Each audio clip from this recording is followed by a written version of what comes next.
It's a 6-2 victory for the Air Force Falcons over the American International College Yellow Jackets from Cadet Ice Arena. The first of two as the Falcons get back on home ice for the first time in 13 days in 4 games. Hi everybody, welcome inside our booth here above Cadet Ice Arena for the post-game show. I'm Nick Gismondi alongside my partner Ryan Kaufman.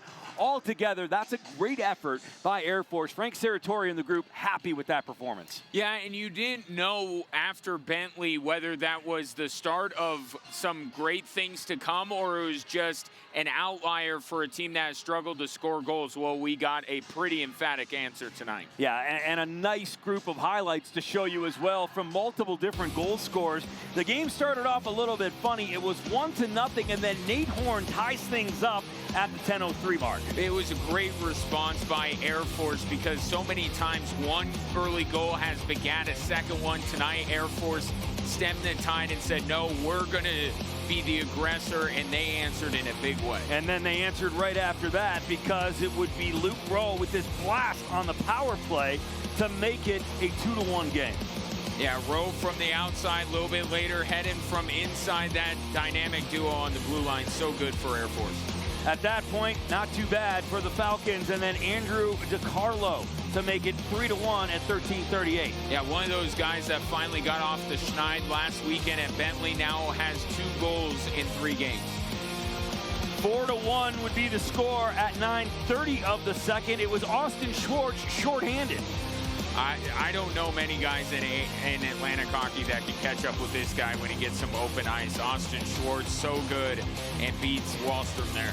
At 6:10 of the second, Brett Callahan would pop one in, but after that, it was all Falcons. Chris Hedden on the power play at 10:31.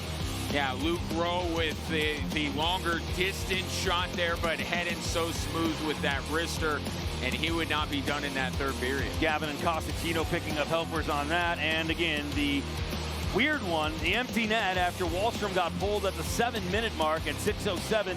Chris Hedden lobs one the entire length of the ice to put it away, and that's your final score of 6-2. 28 and 27 shots, face-offs. Well, we talk about it all the time, but dominant. 33-26. Great job by the penalty kill for the Falcons. They go perfect tonight on 5 shorthanded attempts and a 2 for 6 on the power play.